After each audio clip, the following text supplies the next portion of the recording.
Assalamualaikum warahmatullahi wabarakatuh.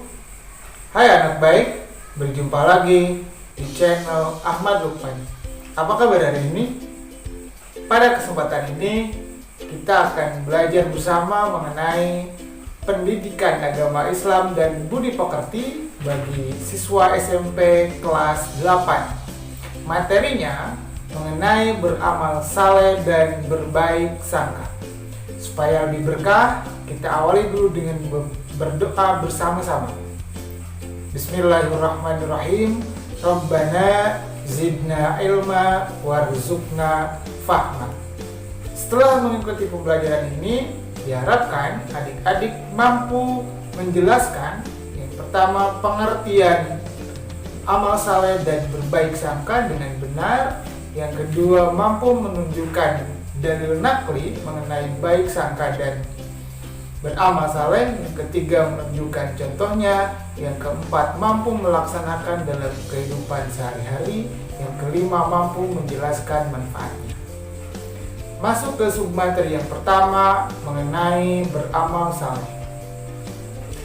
Yang dimaksud dengan amal saleh adalah setiap perbuatan yang dilakukan oleh seseorang, maka perbuatan tersebut bermanfaat baik bagi pelakunya maupun bagi orang lain. Di samping itu, perbuatan tersebut harus sesuai dengan akal sehat manusia dan sesuai dengan petunjuk Al-Quran dan Al-Hadis. Sekali lagi, yang dimaksud dengan amal saleh adalah setiap perbuatan yang dilakukan oleh seseorang bermanfaat bagi pelakunya dan orang lain, sesuai dengan akal sehat dan sesuai dengan petunjuk Al-Quran dan Al-Hadis. Paham ya? Lawan dari amal saleh adalah amal salah atau amal sayyiat atau amal buruk.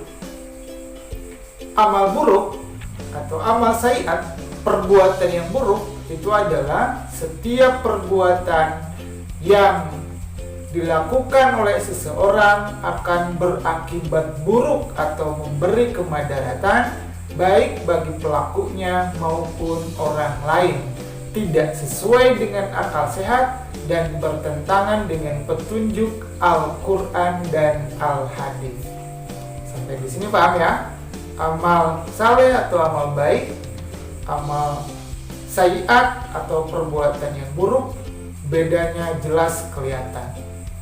Amal saleh itu bermanfaat, amal sayyiat atau amal buruk itu memberikan madarat.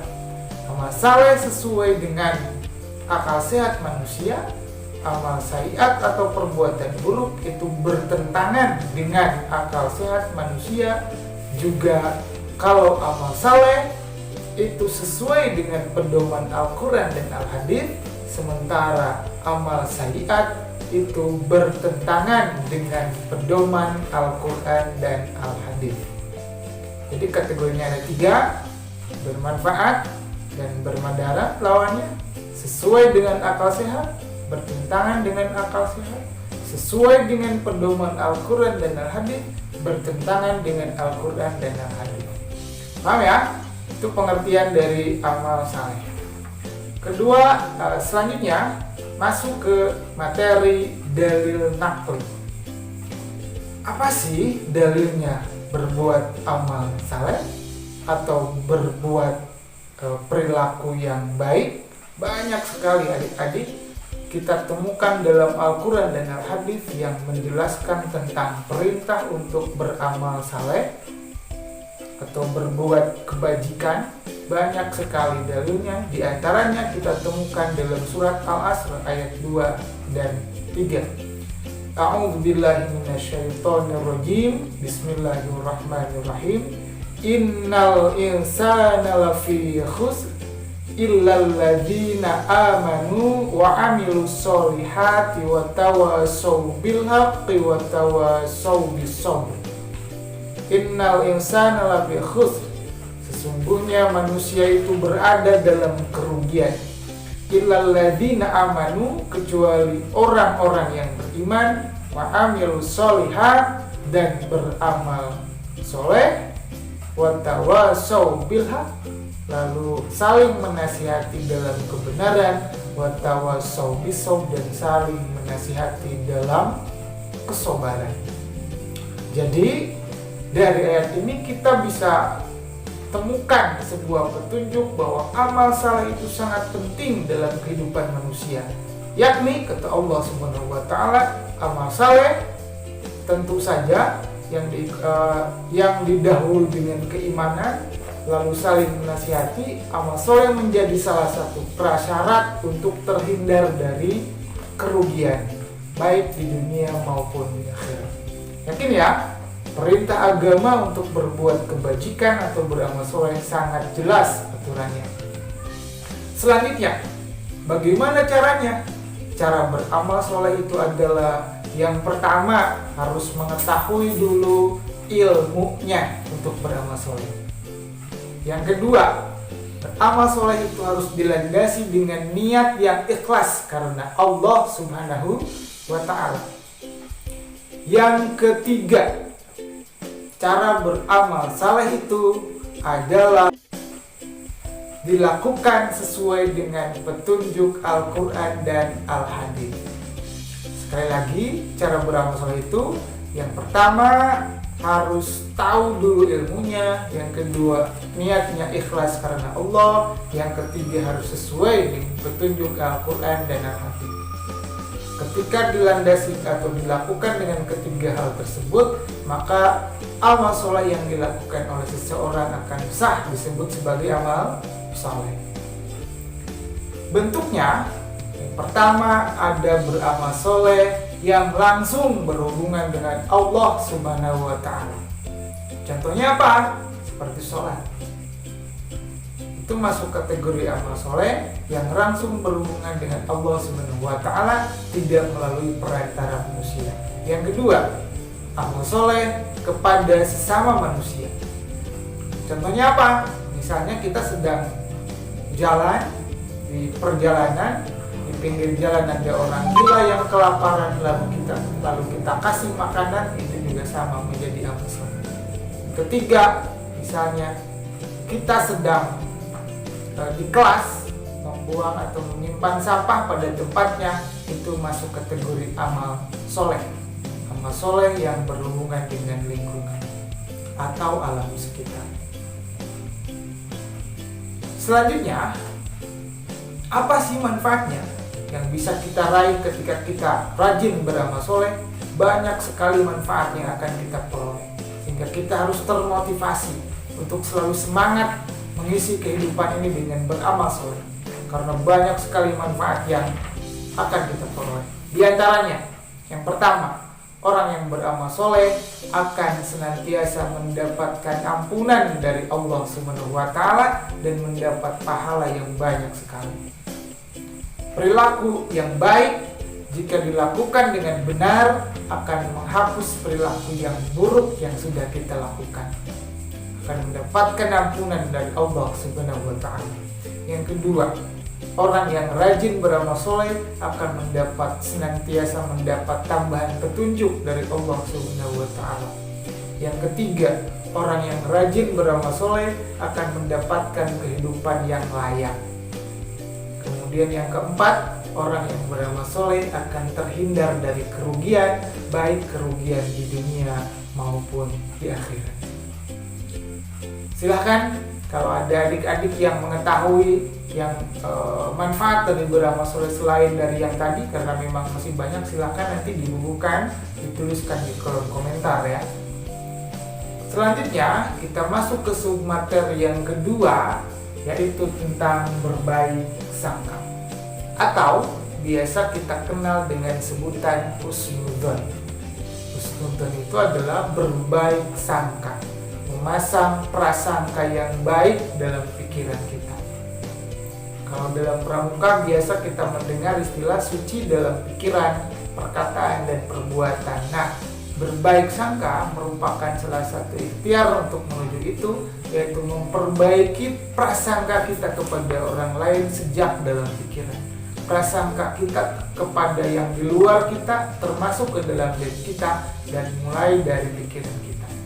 Lawan dari berprasangka baik yaitu adalah berprasangka buruk atau berburuk sangka. Biasa disebut dengan suudzon.